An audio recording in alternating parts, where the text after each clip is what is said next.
So hello friends, this is Amresh Kumar and today we will discuss one of the most important properties of Riemann integral.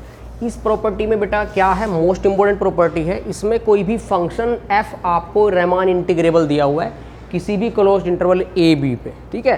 तो वो कहता क्या है कि उस Riemann इंटीग्रेबल फंक्शन f के साथ अगर आप, वैसे मैं प्रैक्टिकली बताऊं तो आप अगर किसी भी f फंक्शन है f वो Riemann इंटीग्रेबल दिया हुआ है, इस फंक्शन के साथ किसी भी नंबर की मल्टीप्लाई कर दो, 2 की कर दी, 3 की कर दी, एक नया फंक्शन बन गया 2f, एक नया फंक्शन बन गया 3f। तो वो चाहता ये है कि क्या ये 2f फिर से Riemann इंटीग्रेबल बनेगा या नहीं बनेगा, 3f Riemann इंटीग्रेबल बनेगा या नहीं बनेगा, या -2f Riemann इंटीग्रेबल बनेगा या नहीं बनेगा, या 1/2f Riemann इंटीग्रेबल बनेगा या नहीं बनेगा अगर f Riemann इंटीग्रेबल है। समझ आई इसकी आपको प्रैक्टिकली इंपॉर्टेंस, ये आपको प्रूव करके दिखाना है। तो वो कहता है हाँ होता है, ये प्रॉपर्टी है Riemann इंटीग्रल की कि Riemann जी ने, जो मैथमेटिशियन थे हमारे, पहले से ही प्रूव करके रखा है कि अगर f Riemann इंटीग्रेबल है तो अगर हम c कोई भी रियल नंबर ले ले, कोई भी रियल नंबर वटएवर, और उसकी प्रोडक्ट f के साथ कराएं, एक नया फंक्शन बनेगा,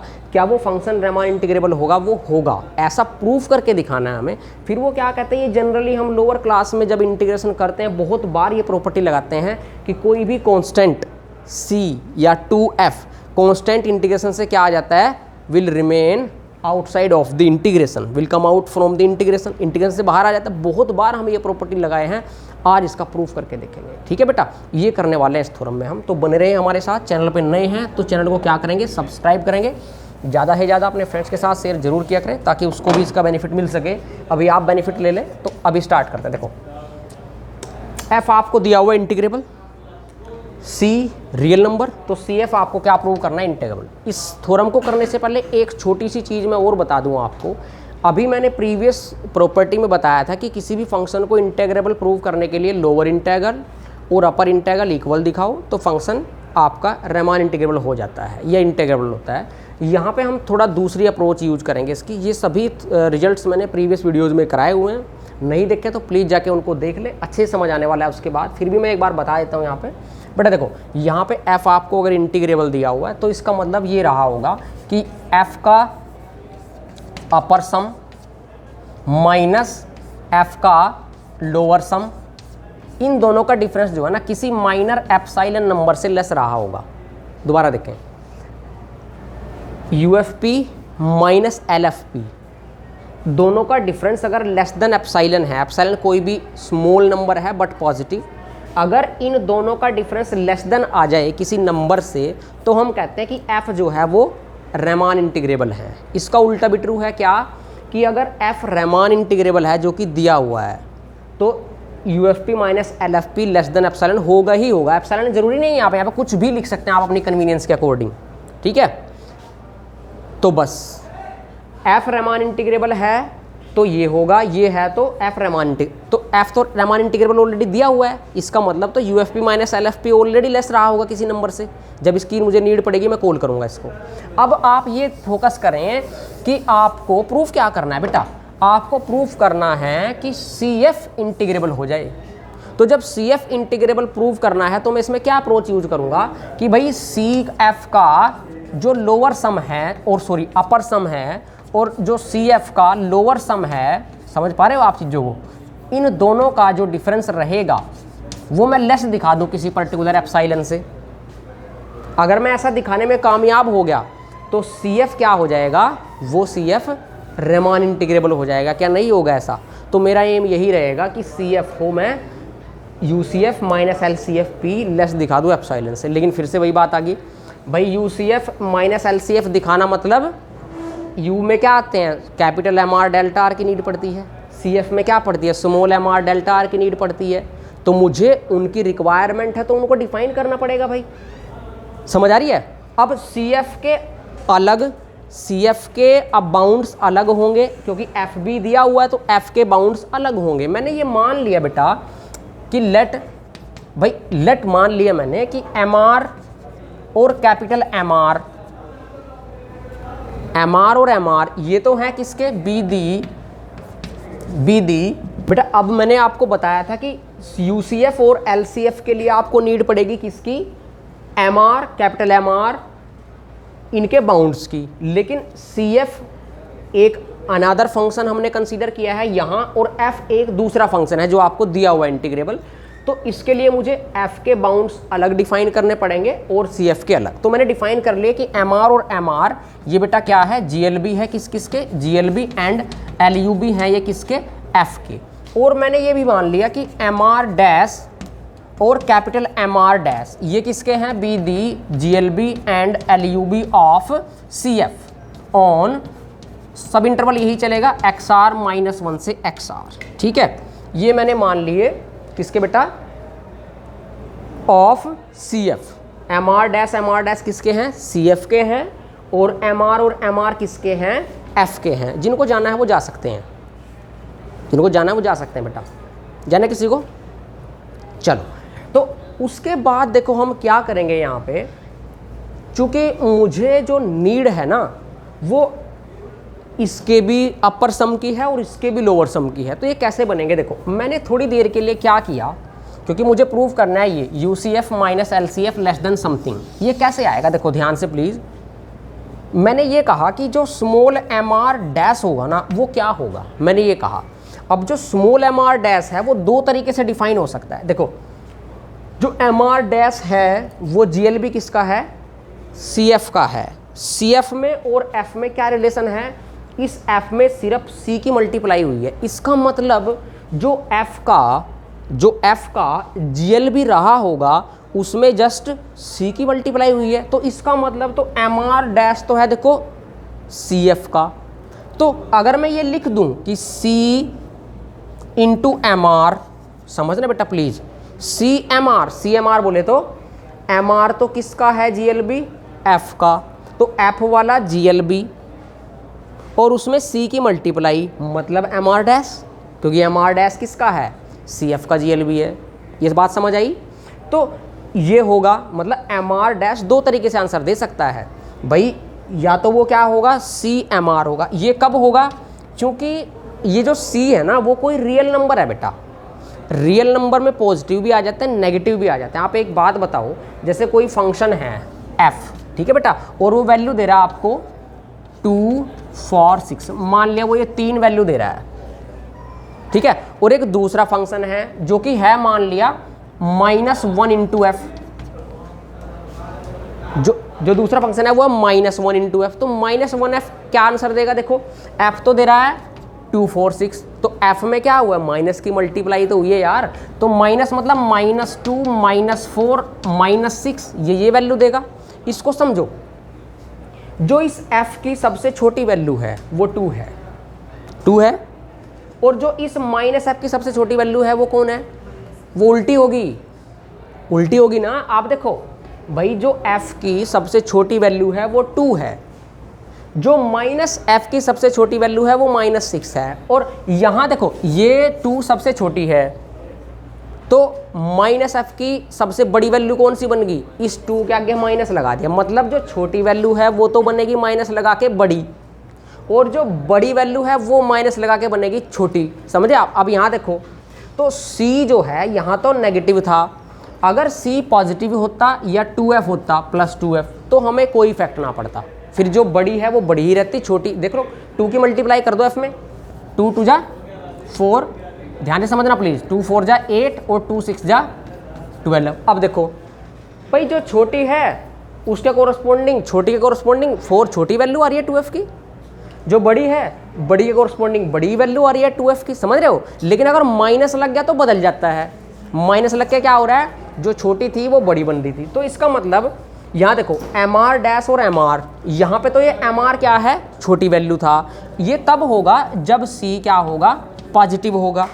अगर सी पॉजिटिव हुआ तो ये है, अगर सी नेगेटिव हो गया, अगर सी नेगेटिव हुआ तो ये एम आर डैश क्या आंसर देगा, जो एफ की बड़ी वैल्यू है, जो एफ की बड़ी वैल्यू है वही तो छोटी बनी माइनस लग के। जो एफ की बड़ी वैल्यू थी वो 6 थी, 6 पे माइनस लगाया तो माइनस एफ वाले की वो बड़ी वैल्यू बन गई, छोटी वैल्यू बन गई। तो इसका मतलब तो ये है कि C इंटू बड़े वाला एम आर, समझना चीज़ को, ये बड़े वाला एम आर किसका है, ये F का बड़ा वैल्यू है। F का जो बड़ा वैल्यू था, एफ का जो बड़ा वैल्यू था वो क्या था, 6 था, वही 6 माइनस लग के क्या बन गया था, सी एफ की छोटी वैल्यू बन गया था। तो यही वाला बड़ा एम आर माइनस लगने के बाद छोटी वैल्यू बन जाएगा ना एम आर डैश की, कौन से वाले केस में, जब सी लेस देन 0 होगा। क्या ये बात समझ आई आपको? बताओ आई क्या? अच्छा, नहीं भी आई हो तो प्लीज़ आप रिवाइंड करके देख लें, और ज़्यादा नहीं आ रही है तो प्रीवियस वीडियो को जरूर देखें, तभी समझ आएगी भाई। और जिसको समझ आ रही है बहुत बढ़िया बात है, तो प्लीज़ देखें आप। अब ये वाली मैंने केस लिख के रख ली। मैं सेम केस वैसे तो कैपिटल एम आर डैश के लिए भी बना सकता हूँ, तो वो क्या होगी देखो, एम आर डैश, फिर से वही सेम चीज़ आ जाएगी। एम आर डैश है सी एफ का, तो ये क्या आंसर देगा, जो एफ का एम आर है ये तो तब देगा जब, देखो जब सी पॉजिटिव है, मान लिया 2 पॉजिटिव है तो बड़ी बड़ी ही रहती है और छोटी छोटी ही रहती है। तो जब एम आर डैश तो है सी एफ वाले का और एम आर है एफ वाले का, तो एफ वाले में बस उस सी की प्रोडक्ट हो जाती है, तो सी की प्रोडक्ट करी एम आर में। जब सी पॉजिटिव है तो बड़ी वैल्यू ही बड़ी रही, लेकिन अगर सी नेगेटिव हो गया तो यहाँ क्या चाहते हैं आप, एम आर होता है बड़ी वैल्यू के लिए, बड़ी वैल्यू चाहते हैं ना, तो माइनस लगने के बाद बड़ी वैल्यू छोटी बनती है कि छोटी वैल्यू बड़ी बनती है, माइनस लगने के बाद छोटी वैल्यू बड़ी बनती है। तो इसका मतलब छोटी वैल्यू तो स्मॉल एम आर है भाई, छोटी वैल्यू तो स्मॉल एम आर है। स्मॉल एम आर किसकी छोटी वैल्यू है, एफ की, तो यही छोटी वैल्यू माइनस लग के क्या बन जाएगी, बड़ी बन जाएगी सी एफ वाली, जब सी नेगेटिव होगा। एक तो ये केस, बस भाई यही था समझाने का। इसके बाद तो बिल्कुल सिंपल सा है, क्योंकि मुझे चाहिए यूसीएफ और एलसीएफ, तो मुझे क्या करना पड़ेगा, देखो दोनों साइड क्या मल्टीप्लाई करनी पड़ेगी, डेल्टा आर की। देखो भाई शाबाश, तो ये क्या मैं इधर से रफ कर दूं यार, क्योंकि ये बड़ा अजीब सा लग रहा है। और आप चैनल पे नए हैं तो चैनल को जरूर सब्सक्राइब करें, जिसको जाना है वो जा सकता है, प्लीज़ इधर से निकल जाए। Thank you so much. अब आप क्या करेंगे, देखो यहाँ पे एम डेल्टा आर की मल्टीप्लाई कर दे बोथ साइड, तो क्या होगा बेटा, ये M R dash delta R, ये बन गया। ये क्या बनेगा, इधर चूंकि डेल्टा आर दोनों के साथ मल्टीप्लाई होगा तो ये क्या हो जाएगा, C M R delta R, जब सी ग्रेटर देन 0 है, समझ रहे हो। और ये वाली क्या वैल्यू होगी, C capital M R delta R, जब सी नेगेटिव है तब। हाँ ठीक है, ये हो गया बेटा। अब दोनों साइड सुमेशन ले लो। जैसे ही सुमेशन लेंगे आप, या पहले इसके साथ भी डेल्टा आर की मल्टीप्लाई कर लो, तो M R dash delta R, ये क्या हो गया भाई, ये हो गया C capital M R delta R, जब सी पॉजिटिव है। इसके साथ भी मल्टीप्लाई कराया बेटा, तो C M R delta R, जब सी नेगेटिव है। दोनों साइड अगर सुमेशन ले लें, ये वाली बन गई, दोनों साइड सुमेशन ले लो, summation R from 1 to n, और यहाँ पे भी summation R from 1 to n, और यहाँ पे भी summation R from 1 to n, यहाँ पे भी summation R from 1 to n, यहाँ पे बेटा summation R from 1 to n, यहाँ पे भी same summation R from 1 to n। अब आप देखें जरा, पहले इसको देखें, summation R from 1 to n M R dash delta R किसके इक्वल होगा, क्योंकि एम आर डैश किसका GLB है, CF का, तो ये बना किसका, लोअर सम CF का, तो LC, ये तो बनेगा LCFP, मतलब क्या, लोअर सम CF का, ये ऊपर वाले की हेल्प से, क्योंकि MR डैश CF का था तो LCFP बन गया। इसके इक्वल आंसर देखो क्या है भैया, C सुमेशन से बाहर आ सकता है क्योंकि कांस्टेंट है, तो C मैंने सुमेशन से बाहर ले लिया। अब बाकी क्या बचा देखो, R from 1 to n, C तो बाहर ले लिया, MR डेल्टा आर, MR किसका GLB था, F का, तो ये बना LFP, जब C ग्रेटर देन 0 है। ध्यान से देखना, नीचे आ जाओ, C बाहर ले लिया, यहाँ है कैपिटल MR डेल्टा आर, ये है कैपिटल MR डेल्टा आर, तो ये क्या बनेगा, कैपिटल MR किसका है, F का है, तो ये कैपिटल MR है, तो इसकी हेल्प से अपर सम बनेगा, तो C बाहर, और क्या बनेगा आपका UFP, तो ये बन गया बेटा UFP, ये बन गया UFP। समझ आई बात, ये कब, जब C लेस देन 0 है, समझ आई बात। सिमिलरली नीचे वाले से क्या बनेगा, MR डैश है, तो यहाँ से बनेगा सी एफ, क्योंकि M R dash C F का है तो यू सी एफ पी, ये क्या बना भाई, देखो ये भी दो केस में आंसर दे रहा है। सी तो बाहर ले लिया मैंने, सी यहाँ है capital M R delta R, capital M R तो है एफ का, तो अपर सम बनेगा एफ का, अपर सम एफ का जब सी पॉजिटिव है। अब दूसरा केस, ये सी बाहर और ये है small M R delta R, तो ये बनेगा L F P, L F P, और ये सी है लेस देन 0। अब मुझे क्या चाहिए, UCF में से LCF सब्ट्रैक्ट करना है, तो ये UCF रहा, ये LCF, दोनों को सब्ट्रैक्ट कर दो। जब दोनों को सब्ट्रैक्ट करेंगे तो आंसर किस हिसाब से देगा, प्लीज़ आप ध्यान रखें। यहाँ पे देखो मैं बदलता हूँ इसको, ये लिखना है बस मैंने अब क्या बेटा कि मैंने क्या किया, UCFP, ठीक है बेटा, माइनस LCFP, ये मैं दोनों को सब्ट्रैक्ट कर रहा हूँ, किस हिसाब से आंसर देगा देखो। अब यहाँ पे चूंकि दो केस हैं, एक केस तो देखो, एक तो ये वाला है और दूसरा ये वाला है, ध्यान से देखो यहाँ, एक केस में तो C ग्रेटर देन 0 है, तो पहले जो ग्रेटर देन 0 है उन दोनों को तो अलग कर लो, और जो लेस देन 0 है उनको अलग सब्ट्रैक्ट कर लो। तो देखो जब ग्रेटर देन 0 वाले में से करेंगे, मैंने क्या किया, इसमें से इसको सब्ट्रैक्ट किया, UC में से इसको, तो ये पहले रखा जाएगा। तो दोनों में क्या है देखो, एक केस देखो बस C ग्रेटर देन 0 वाला, C ग्रेटर देन 0 में यहाँ क्या है, C ग्रेटर देन 0 में यहाँ क्या है, C तो आ गया कॉमन, और ये बनेगा UFP माइनस LFP, तो मैंने कॉमन लिया C और बन गया UFP और माइनस LFP। प्लीज़ ध्यान से रखें बेटा, नहीं समझ आया तो प्री वीडियो को जो है आप रिवाइंड करके देख लेना। ये बना, ये कौन सा केस बना, जब C ग्रेटर देन 0 है, सब्ट्रैक्ट।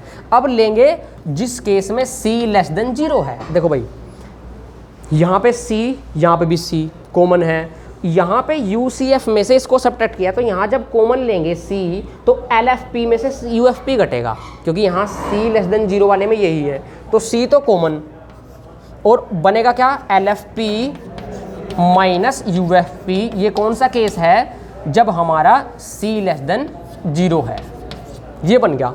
अब तुम ध्यान से देखो बेटा, हो गया प्रूफ। बस इसमें से अगर मैं माइनस कॉमन ले लूँ तो ये भी बन जाएगा UFP माइनस LFP, तो मैंने इसमें से कॉमन ले लिया, माइनस कॉमन ले लिया, तो मैं डायरेक्ट लिखता हूँ इसको, माइनस जब कॉमन लेंगे तो माइनस का C बनेगा, और ये U बना लो UFP, और इसको लिख लो LFP, ये बन गया। अब देखो ध्यान से, दोनों में UFP माइनस LFP है, इसमें भी UFP माइनस LFP है। मैंने बताया था चूंकि F इंटीग्रेबल दिया हुआ बेटा, जब F इंटीग्रेबल दिया हुआ है तो हमें क्या रहा होगा कि जो UFP माइनस LFP रहा होगा वो किसी ना किसी नंबर से क्या रहा होगा, लेस रहा होगा, अगर F क्या है, इंटीग्रेबल है। F तो इंटीग्रेबल दिया हुआ है, इसका मतलब तो UFP माइनस LFP किसी नंबर से कम रहेगा, मैं उसको यूज करूँगा अब। लेकिन उससे पहले आप ये देखो, अगर मैं आपको ये लिखूँ कि मॉडुलस C कैसे आंसर देगा, आप कहते हो कि C देगा या नेगेटिव C देगा।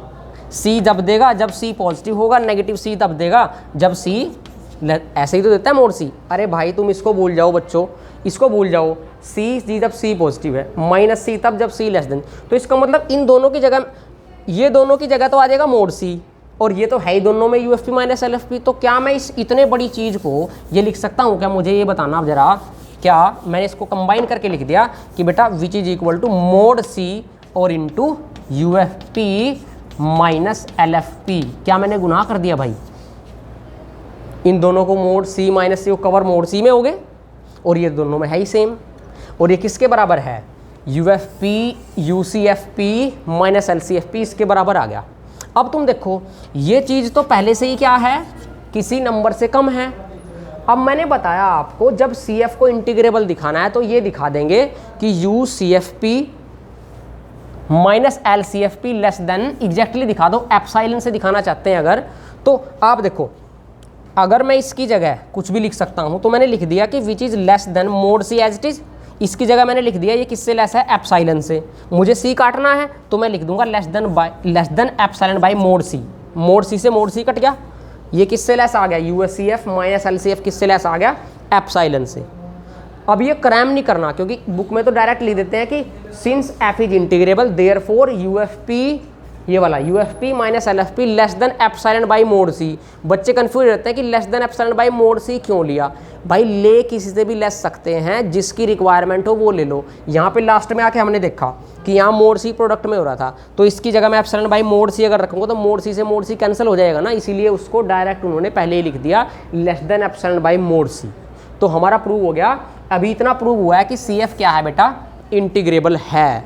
अभी मैंने क्या प्रूव करना है कि इंटीग्रेशन ए से बी सी एफ जो है वो किसके बराबर है कि सी बाहर आ जाता है इंटीग्रेशन से। ठीक है, इसको भी करते हैं, उससे लिए पहले रफ करना पड़ेगा इसको।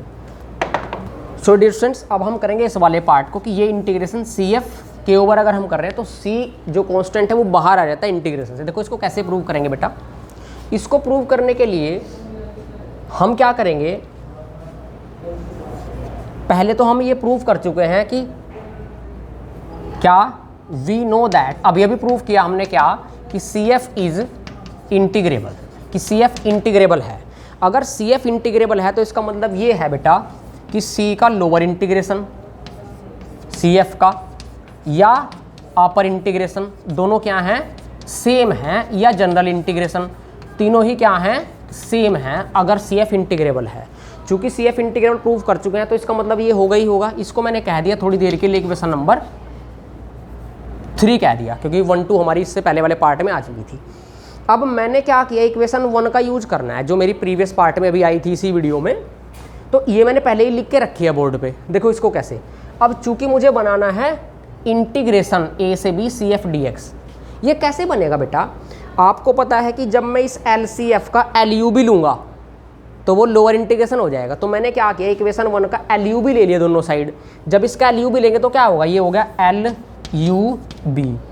यहाँ भी क्या, क्योंकि सी पॉजिटिव है तो मैंने यहाँ भी लिख दिया, सी तो कांस्टेंट है बाहर आ गया, ये भी एल यू बी। लेकिन यहाँ देखो क्या होगा दूसरे वाले पार्ट में, क्योंकि इस केस में सी लेस देन 0 है। जब सी को मैं बाहर लूँगा तो जो ये फिर से वही बात आ गई ना जो इसी पार्ट में मैंने पहले कराई थी आपको। अगर कोई नंबर 2 है, अगर वो बड़ा है f के साथ में, तो वही 2 सी एफ के साथ में जब सी नेगेटिव है तो छोटा हो जाता है। तो जब ये एल यू बी जो है बड़ा है तो इसका ओपोजिट क्या होता है, छोटा, जी एल बी। तो यहाँ वो जी एल बी में कन्वर्ट हो जाएगा बेटा, घबराना नहीं है आपने। जी एल बी कब हो गए, जब सी नेगेटिव है। यही एल एफ लिया तो हमने एल यू बी दोनों साइड, तो सी पॉजिटिव है तो एल यू बी ही रहेगा। लेकिन जब ये एल यू बी यहाँ नेगेटिव में चला जाएगा ना तो एल यू बी का क्या बन जाएगा, जी एल बी बन जाएगा, क्योंकि अपर बाउंड का बन जाएगा लोअर बाउंड। ठीक है, लेकिन देखो यहाँ से L U B L C F तो क्या बन गया, lower integration of C F. इसका तो बन गया लोअर इंटीग्रेशन सी एफ का। समझ आ रही बात, ये किसके इक्वल आएगा। देखो पहले वाले केस में देखो सी बाहर है, सी मैंने बाहर लिख लिया। ये क्या है, L U B L F P, F का एल यू बी, तो ये बनेगा एफ का लोअर इंटीग्रल। तो एफ का सी बाहर, एफ का लोअर इंटीग्रल, ये बना। अभी दूसरे पार्ट को छोड़ देते हैं हम थोड़ी देर के लिए। देखो भैया हमने पहले ही कह दिया कि एफ इंटीग्रेबल है, तो एफ जब इंटीग्रेबल है तो एफ का भी लोअर या अपर सारे क्या हैं, इक्वल ही हैं। तो मैंने यहाँ से हटा दिया क्योंकि एफ इंटीग्रेबल है। अब सी एफ भी इंटीग्रेबल है तो लोअर या अपर या जनरल इक्वल हैं, तो मैं यहाँ पे भी हटा देता हूँ। यही प्रूव करना था ना। देखो ए से B C F D X बराबर सी कॉन्स्टेंट बाहर आ गया।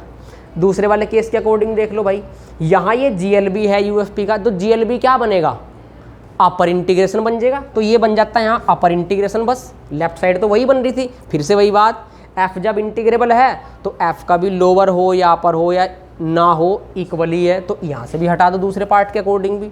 तो यही प्रूव करना था हमें कि भैया सी कांस्टेंट बाहर आ जाता है इंटीग्रेशन से। ठीक है बेटा, तो आपको वीडियो कैसी लगी प्लीज़ कमेंट करके जरूर बताएं। अच्छी लगी है तो लाइक करके जाएं, ज़्यादा से ज़्यादा अपने फ्रेंड्स के साथ शेयर जरूर किया करें ताकि उनको भी इसका बेनिफिट मिल सके बेटा। इसके बाद जो रीमान इंटीग्रल की और मोस्ट इंपॉर्टेंट प्रॉपर्टीज़ हैं उनको डिस्कस करेंगे नेक्स्ट वीडियो में। तब तक के लिए जय हिंद, जय Bharat and thank you so much.